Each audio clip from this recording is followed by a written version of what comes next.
கோவையில் என்ன மாதிரியான நிலைமை அப்படிங்கிறது குறித்து நம்முடைய செய்தியாளர் ஷெர்லி பல்வேறு தகவல்களை திரட்டியிருக்காங்க. அவங்க திரட்டின அந்த தகவல்களை இனி பார்க்கலாம். கோவை மாநகராட்சியில் எந்த அளவுக்கு நகரும் கழிப்பிட வசதியானது செய்யப்பட்டிருக்கிறது என்பது ஒரு சோதனைக்காக அவினாசி சாலையிலிருந்து நம்ம பயணத்தை துவக்கணும்.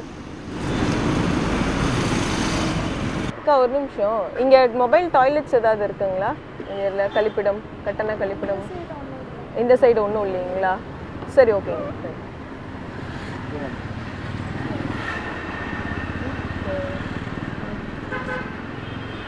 அண்ணா, இங்கே மொபைல் டாய்லெட்ஸ் ஏதாவது இருக்கா?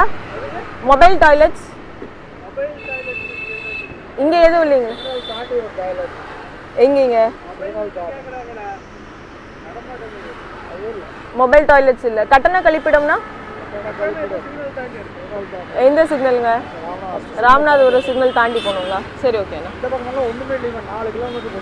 இந்த பக்கம் 4 கிலோமீட்டருக்கு ஒன்றும் இல்லை. சரிங்க, சரி, ஓகே அண்ணா. வேற இங்கே மொபைல் டாய்லெட்ஸும் அந்த மாதிரி எதுவுமே இல்லையா? சரி, ஓகே அக்கா. இங்கே கழிப்பிடம் ஏதாவது இருக்குங்களா? மொபைல் டாய்லெட்ஸு அந்த மாதிரி பாத்ரூம் எதுவுமே இங்கே இல்லைங்க. கவர்மெண்ட் டாய்லெட்ஸ் ஏதாவது இங்கே இருக்குங்க? இந்த பக்கத்தில் இல்லைங்க. இங்கெல்லாம் எதுவும் இல்லைங்களா? அப்படிங்களா? சரி, ஓகேங்க ஐயா. அக்கா, இங்கே கழிப்பிடம் எங்கே இருக்கு? இங்கே டாய்லெட் எங்கக்கா இருக்கு?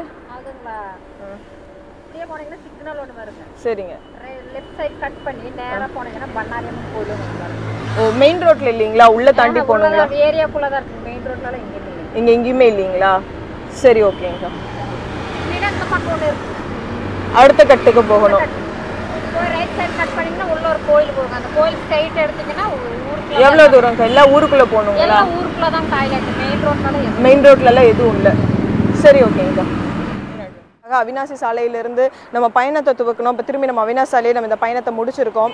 குறிப்பாக அவினாசி சாலை லக்ஷ்மி பகுதியிலிருந்து சுமார் 7 கிலோமீட்டர் வரைக்கும் இந்த பயணத்தை துவக்கி இருந்தோம். ஆனால் அந்த 7 கிலோமீட்டர் தொலைவு வரைக்குமே எந்த ஒரு நகரும் கழிப்பிடத்தையும் நம்மளால பார்க்க முடியல. வழியில் இருக்கக்கூடிய பொதுமக்களும் அதாவது இந்த முக்கிய சாலை, கோவை மாநகராட்சியில் முக்கியமாக கருதப்படக்கூடியது அவினாசி சாலையும் திருச்சி சாலையும் தான். அந்த பகுதியில் எந்த கழிப்பிடமும் இல்லை அப்படிங்கிறது தான் மக்களோட கருத்தாக இருந்தது. இதே மாதிரி அதாவது திருச்சி சாலையில் நம்ம சென்று பார்க்கும்பொழுது சுமார் 6 கிலோமீட்டர் தொலைவு வரைக்கும் அங்கே எந்த ஒரு நகரும் கழிப்பிடமே இல்லை. 6 கிலோமீட்டர் தாண்டி தான் அங்கே ஒரு கட்டண கழிப்பிடத்தை நம்மளால பார்க்க முடிஞ்சுது. குறிப்பாக பெண்களுக்கு தான் அதில் அதிக அளவு பாதிப்பு இருக்குன்னே சொல்லலாம். ஒரு ஆண்கள் கூட திறந்த வெளியில பயன்படுத்திக்கிறாங்க. ஆனால் பெண்கள்லாம் இந்த கழிப்பிடம் இல்லாத அவங்களுக்கு ஒரு பெருளவு பாதிப்பாகவே இருக்கு. குறிப்பாக மாநகராட்சிகிட்ட கேட்கும் வரைக்கும் கோவை மாநகராட்சியில் 60 நகரும் கழிப்பிடங்கள் அமைக்கப்படுறதா சொல்லியிருக்காங்க. ஆனால் இந்த முக்கிய சாலையாக இருக்கக்கூடிய அவினாசி சாலையும் திருச்சி சாலையிலும் இந்த எந்த ஒரு நகரும் கழிப்பிடத்தையே நம்ம பார்க்கல. ஒரு முக்கிய பகுதியாக இருக்கக்கூடிய, அதாவது முக்கிய சாலையாக இருக்கக்கூடிய இந்த பகுதியிலே நகரும் கழிப்பிடம் இல்லை அப்படிங்கிறது எந்த ஒரு வேதனையான விஷயம். இந்த 60 கழிப்பிடங்கள், அதாவது நகரும் கழிப்பிடமும் ஏன் இந்த முக்கிய சாலையில் வைக்கப்படலை அப்படிங்கிறது ஒரு கேள்வியாக இருக்குது. எனவே பொதுமக்களின் பயன்பாட்டை கருதி மாநகராட்சியானது இந்த முக்கிய சாலைகளில் நகரும் கழிப்பிடங்களை அமைக்க வேண்டும் என்பதுதான் அனைவரது கோரிக்கையாகவும் இருக்குது. ஒளிப்பதிவாளர் சுப்பிரமணியனுடன் ஷர்லி, நியூஸ் 7 தமிழ், கோவை.